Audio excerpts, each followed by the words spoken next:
5 akan menerangkan tentang Hadramut dari Nabi Nuh alaihi salam sampai orang-orang Hadramit di Indonesia. Dimulai dari legenda Nabi Nuh, dikisahkan pada zaman Nabi Nuh terdapat banjir besar yang terjadi di Gunung Judi yang tingginya di 4.000 meter di atas permukaan laut.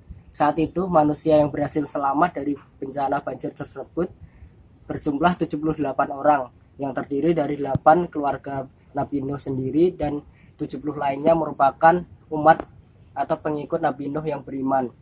Dari keturunan Nabi Nuh sendiri, Nabi Nuh merupakan keturunan ke-9 Nabi Adam alaihi salam dan dikaruniai oleh 4 orang anak antara lain Yafis, Ham, Sam, dan Kanan.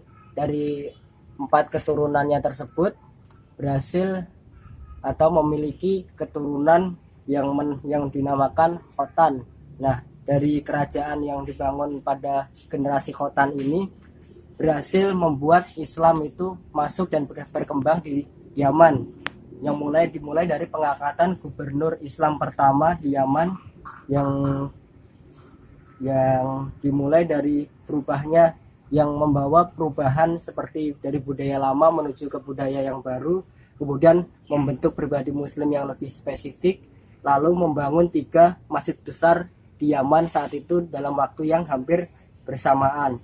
Nah, dari masuknya Islam ke Hadramaut sendiri itu mengalami 8 fase kerajaan yang dimulai dari dinasti Rasidiyah, kemudian pasukan Ayyubiyah, Al-Ibadiyah, golongan Alawi, dinasti Hubusi, kemudian berakhir hingga pasukan Kondisi Hadramut akhir-akhir ini pada peperangan antara Al-Qasi dan Al-Quyaiti yang selama 100 tahun itu telah membuat kesengsaraan, porak-poranda, dan kemunduran yang sangat-sangat mundur di Hadramut.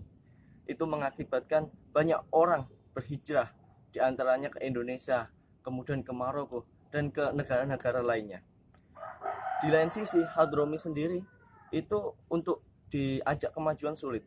Terbukti Al-Habib Abu Bakar Al-Kaf, seorang pengusaha besar di Singapura yang punya mansion Al-Kaf, dia membangun kembali kota Hadramut dengan membentuk jalan mulai dari pelabuhan sampai Tarim, tetapi dihalang-halangi dan selalu dihalang-halangi. Jadi masyarakat sulit untuk diajak maju.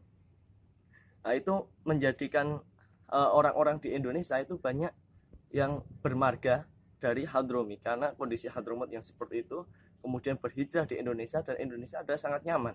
Pada generasi Habaib ini, generasi ke abad ke-12 tentunya, itu orang-orang Hadramut ke Indonesia dengan unsur dakwah. Jadi dakwah mereka di Indonesia sampai sekarang diakui dan belum ada yang mengalahkan kehebatan dan kesuksesan orang-orang Hadramut berdakwah di Indonesia. Salah satunya gelombang pertama terlihat di situ ada Wali Songo yang sangat terkenal dengan dakwahnya di Jawa. Kemudian gelombang kedua ini oleh Al-Idrus, Basyaiban, kemudian As-Segaf, Al-Haddad, Al-Gadri, itu juga terlihat kemajuan dakwahnya di Indonesia, seperti di Pontianak berhasil mendirikan kerajaan dan banyak kerajaan-kerajaan di Indonesia. Sekian pemaparan dari kami. Waalaikumsalam. And upon you be peace. Do you see it?